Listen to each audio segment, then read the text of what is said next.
महाकुंभ पर ममता बनर्जी के विवादित बयान को अखिलेश यादव ने सही बताया है। दरअसल ममता बनर्जी ने महाकुंभ को मृत्यु कुंभ कहा था, जिस पर जवाब अखिलेश यादव से सवाल पूछा गया तो अखिलेश यादव ने कहा कि उनके बयान में कुछ भी गलत नहीं है। तो कुंभ पर ममता बनर्जी ने जो बयान दिया था, महाकुंभ को मृत्यु कुंभ बताया था, अखिलेश यादव ने उस बयान को ठीक कहा है। ममता बनर्जी जी ने जो कहा है वेस्ट बंगाल की मुख्यमंत्री ने ठीक ही कहा है। उनके लोगों की भी जान गई है और एक बहुत बड़े अंग्रेजी प्रतिष्ठित अखबार ने भी ये बात कही थी कि बंगाल के लोग जिनकी जान गई उनका नाम सूची में नहीं है। तो बड़े संख्या में लोगों की जान गई है जो बंगाल या और प्रदेशों से आए थे। एफआईआर भी नहीं दर्ज हो रही है। ये ममता बनर्जी जी ने जो कहा है वेस्ट बंगाल की मुख्यमंत्री। और बातचीत करने के लिए अलाउद्दीन हमारे संवाददाता हमारे साथ जुड़ रहे हैं। अलाउद्दीन, अखिलेश यादव ने ममता बनर्जी के बयान को सही ठहराया है। जी हाँ, बिल्कुल। आज एक कार्यक्रम था, उस कार्यक्रम के दौरान जब ममता बनर्जी के उस बयान पर पत्रकारों ने टिप्पणी लेने की कोशिश की तो साफ तौर पर अखिलेश यादव ने कहा कि जो ममता बनर्जी ने पश्चिम बंगाल के बारे में कहा है वह सही बात है। उन्होंने कहा कि उनके राज्य के लोगों ने जाने खोई हैं। बंगाल और कई राज्यों से आए हुए लोगों की बड़ी संख्या में मौत हुई। यही नहीं, अखिलेश यादव रुके बल्कि आगे उन्होंने कहा कि एफआईआर जो है उनके लोगों को लेकर के दर्ज नहीं हुई अभी तक। भक्त जो यहाँ पर सदियों से आते रहे, वेस्ट बंगाल से भी जो है भक्त भारी संख्या में आते रहे, लेकिन खास तौर से ममता बनर्जी ने अपने लोगों के बारे में, यानी वेस्ट बंगाल के रहने वाले लोगों के बारे में कुछ जानकारी इकट्ठा करनी चाहिए, उस बारे में एफआईआर वहाँ के लोगों ने दर्ज कराना चाहा तो स्थानीय प्रशासन यानी उत्तर प्रदेश का प्रशासन उनकी कोई मदद करता हुआ नजर नहीं आया। उन्होंने इसी के साथ साथ सारी व्यवस्थाओं पर एक बार फिर से न सिर्फ सवाल खड़ा किया बल्कि आखिर में उन्होंने ममता बनर्जी के उस बयान को लेकर के भी कहा कि ममता बनर्जी के बयान से वो खुद को संबद्ध करते हैं और उन्होंने इस पूरे मामले में गलत क्या कहा है। तो ऐसे में आप मान के चलें कि एक ममता बनर्जी का जो पूरा बयान था कुंभ को लेकर के, उससे सभाध्यक्ष अखिलेश यादव ने खुद को संबद्ध किया है और साथ ही पूरे बयान जो लगातार उनके आते रहे इससे पहले करीब 5-6 दिन से, उन सारे बयानों को एक बार फिर से रिपीट किया है। चाहे अकबर को किले को देने की बात हो या फिर संगम नोट पर जो भगदड़ के मामले को लेकर के जो पुराने बयान उनके रहे हो, उन तमाम बातों को एक बार फिर से स्पष्ट करते हुए कहा कि हमारी पार्टी लगातार विधानसभा सत्र के दौरान भी मृतकों की संख्या को उजागर करने के लिए कह रही है। साथ में ये भी कह रही है कि वो तमाम लोग जो हैं उनके नाम उजागर करे जाएं, साथ में मुआवजा बढ़ाया जाए। तो ये सारी बातों का जिक्र अखिलेश यादव ने कार्यक्रम के दौरान किया है। तो क्या माना जाए अलाउद्दीन, जिस तरीके से अब वार पलटवार का सिलसिला शुरू हुआ है, ऐसे में आने वाले वक्त तक ये इसी तरह से जारी रहेगा? बिल्कुल, आप इसको राजनीतिक नजर से देखें तो बिल्कुल इसमें कोई शक शुबा नहीं है कि अखिलेश यादव लगातार महाकुंभ को लेकर के हमलावर रहे हैं। साथ ही वहाँ जो कमियां हैं वो पहले दिन से उसको उजागर करते रहे हैं। आपको याद होगा इससे पहले दर्जनों से ज्यादा ट्वीट उन्होंने तमाम मामलों में किया है। तो जो वार पलटवार की जो बात आप कर रहे हैं, अब क्योंकि पूरा मामला सियासी बन चुका है और सियासी मुद्दे पर दोनों तरफ से वार लगातार जारी है। बहुत बहुत शुक्रिया आपका हमारे साथ जुड़ने के लिए और बातचीत करने के लिए। अलाउद्दीन हमारे संवाददाता इस वक्त की बड़ी खबर पर हमें अपडेट दे रहे थे, बता रहे थे किस तरीके से यहां पर अखिलेश यादव ने यहां पर ममता बनर्जी के बयान को सही ठहराया है और इस मसले पर अब लगातार वार पलटवार जारी है।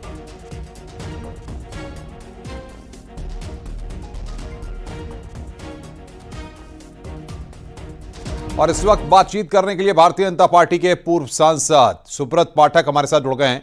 पाठक जी, आप किस तरीके से देखते हैं, अखिलेश यादव भी ममता बनर्जी जैसे कह रही हैं कि मृत्यु कुंभ है, ऐसे में अखिलेश यादव भी उसको ठीक ठहरा रहे हैं? नहीं, ये अखिलेश यादव अगर इसको मृत्यु कुंभ का समर्थन कर रहे हैं तो अखिलेश यादव पहले बताएं वो क्यों गए इसमें स्नान करने, उनका परिवार क्यों जा रहा है इसमें स्नान करने के, मरने के लिए वहां जा रहे हैं क्या? या अब तक जितने 50 करोड़ से अधिक लोग वहां पर स्नान कर चुके हैं, कितने लोग नहाने के कारण से वहां मर गए? तो कुल मिलाकर देखो, इनको सनातन का ये परंपराओं का अपमान करना, क्योंकि इनको विशेष वोट मिलता है। और ये कुंभ एक हमारी इतनी पुरानी प्राचीन परंपरा है कि जिसने जाति के बंधन को तोड़ दिया है। वहाँ सब एक साथ जा रहे हैं, एक साथ नहा रहे हैं, एक साथ खा रहे हैं। और दूसरा, ये जो जाति की बातें कर रहे हैं, तो कुंभ यह भी संदेश देता है कि हजारों वर्ष से पहले हमारे यहाँ जाति की कोई व्यवस्था ही नहीं थी। अगर हमारे यहाँ जातियों की व्यवस्था होती तो कुंभ में हर जाति का अलग अलग घाट होता, हर लोग अलग अलग नहा रहे होते। तो कुल मिलाकर सबके अलग अखाड़े होते हैं हर जाति के, लेकिन ऐसा तो है नहीं। तो कुल मिलाकर कुंभ ये संदेश दे रहा है, शायद इसीलिए इनको एक बड़ी पीड़ा हो रही है कि कुंभ ने पूरे देश को, खासकर सनातन समाज को बांध दिया है और जिसको ये बांटना चाहते थे अब वो बटेगा नहीं। तो मैं समझता हूँ ये इनके लिए एक बड़ी पीड़ा है और इसीलिए इनको पीड़ा हो भी रही है। तो फिलहाल क्या लगता है आपको, अखिलेश यादव क्यों इस तरह के बयान देकर के माहौल को गरमाने की कोशिश कर रहे हैं? देखो, अखिलेश यादव जी को चूंकि विशेष वोट इनका जो है प्रसन्न होता है। अच्छा, आप बताइए, हर साल हज लोग करने जाते हैं, और जो हज करने जाते हैं वहाँ सब तमाम लोग गर्मी में अव्यवस्थाओं के कारण से भगदड़ में मारे जाते हैं। हमारे देश के लोग भी मारे जाते हैं, और वो हज हमारे देश में तो होता नहीं है। क्या कभी इन्होंने विरोध किया कि हज पर नहीं जाना चाहिए? वहाँ लोग अव्यवस्था के कारण मर जाते हैं, भगदड़ में मर जाते हैं, गर्मी के कारण से मर जाते हैं। वहाँ के लिए तो ये सब्सिडी दिलवाते हैं। वहाँ हज करने जाने के लिए 100 करोड़ का हज हाउस बना देते हैं। ये 10,000 करोड़ रुपए अगर खर्च किया गया कुंभ की व्यवस्था के लिए, उस पर इनको पीड़ा होती है, लेकिन 100 करोड़ का ये हज हाउस खड़ा कर देते हैं बनाकर। आखिर हज का क्या काम, हज हाउस का क्या काम? तो उसके लिए कभी सवाल नहीं खड़े करेंगे। लेकिन हमारी प्राचीन परंपराओं को लेकर, हमारे मंदिरों को लेकर, हमारे तोड़े गए मंदिर अगर दोबारा बना जाएंगे तो उसको लेकर गोली तक ये चलवाएंगे। क्यों? क्योंकि इनको वोट चाहिए, और इनका विशेष वोट इसको लेकर प्रभावित होता है, और शायद इसीलिए आतंकवादियों को छोड़ भी देते हैं जब ये मुख्यमंत्री बन जाते हैं। तो क्या लगता है आपको, जिस तरीके से अब अखिलेश यादव मृत्यु कुंभ का समर्थन कर रहे हैं, क्या भारतीय जनता पार्टी इस मुद्दे को उठाएगी? क्या वार पलटवार का सिलसिला जो है ये आगे आने वाले वक्त तक चलता रहेगा? भारतीय जनता पार्टी ने अपने देश की परंपराओं को, हमारी भारत की प्राचीन परंपराओं को और हिंदुत्व के लिए जानी ही जाती है।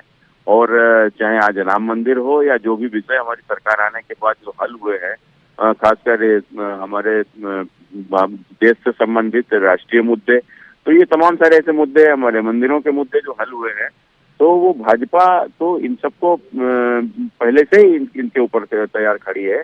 और निश्चित रूप से आपने एक शानदार व्यवस्था, आपने देखा होगा, आप जो लोग जाते हैं श्रद्धालु, खासकर जो कुंभ में पहले भी गए होंगे, उनसे आप पूछो कि पहले कुंभ में कैसा पानी होता था। बिल्कुल बिल्कुल, हमारे साथ पाठक जी अशोक यादव सपा प्रवक्ता भी जुड़ गए हैं।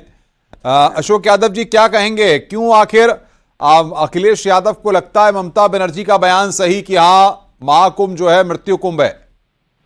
देखिए, जिस तरह से महाकुंभ में अपने महाकुंभ अपने सुल्तान लय से हजारों सालों से चला आ रहा था, लेकिन पहली बार किसी सरकार ने महाकुंभ को अपने राजनीतिक विज्ञापन का केंद्र बनाने का कुत्सित प्रयास किया। और इस योगी सरकार ने इस राजनीतिक विज्ञापन के चक्कर में सबको बुलाया, सबको उसके बाद कहा कि सब लोग 144 साल बाद वाला कुंभ लग रहा है, सबको अपने जीवन का अंतिम मौका है थोड़े कमाने का। इस तरह की भ्रामक खबरें सरकार ने फैलाई, जिसका नतीजा रहा पूरा सरकारी अमला, पूरा सरकारी तंत्र योगी सरकार और भाजपा सरकारों के विज्ञापन में लगा रहा। पूरी सरकारी मशीनरी अगर क्राउड मैनेजमेंट में लगी होती तो इस तरह के हादसे जो आए दिन हो रहे हैं, हमारे इतने श्रद्धालु मारे गए, इतने लोग मिसिंग हो गए, इतनी दुर्व्यवस्था हुई, ये नहीं हुई होती। अब दूसरी बात, आपको सेंट्रल पोल्यूशन कंट्रोल बोर्ड की रिपोर्ट को देखना चाहिए, एनजीटी के जो कमेंट्स आए उसको देखना चाहिए। जो महाकुंभ में जो जल से स्नान कर रहे हैं हमारे श्रद्धालु, उसमें फीकल कैलिफॉर्म बैक्टीरिया का लेवल क्या है? आप ये बताइए, जिस लेवल में बैक्टीरिया वहां पे पाया जा रहा है, फीकल कैलिफॉर्म बैक्टीरिया, वो मानक से कई गुना ज्यादा है। ये हमारे सेहत के लिए भी खतरनाक है, और तमाम चीजें भी उस पानी से नहाने में तमाम बीमारियां हो सकती है। हम समाजवादी पार्टी नहीं सुब्रत पाठक जी जवाब दीजिए। भाई सुब्रत पाठक जी हमारे साथ जुड़े हुए हैं, वो इस बात पर जवाब दे पाएंगे। ये जिस प्रकार की घृणित बात कर रहे हैं कि सरकार ने उसको विज्ञापन बनाया, सरकार की आस्था है, आस्था का विषय भी है। अगर सरकार ने इसको विज्ञापन बनाया तो आपने हज हाउस क्यों बनाया? क्या आवश्यकता थी हिंदुस्तान में हज हाउस बनने की? आपने क्यों बनाया था अपनी सरकार को रहते हुए? इतना भारी हज हाउस आपने गाजियाबाद में बना दिया, क्या जरूरत थी उसकी कोई? तो आप जो करो वोट के लिए वो काम है, हम जो करें वो दिखावा है। तो ये हमारी आस्था है, योगी जी की आस्था है। एक सनातनी भगवाधारी व्यक्ति उत्तर प्रदेश का मुख्यमंत्री है, उसके रहते हुए कुंभ हो रहा है, तो कोई कमी ना छूट जाए, इसे प्रयास पूरी तरीके से भारतीय जनता पार्टी ने किया। और फिर हमने कहा ना, ये हमारी आस्था से जुड़ा हुआ प्रश्न है।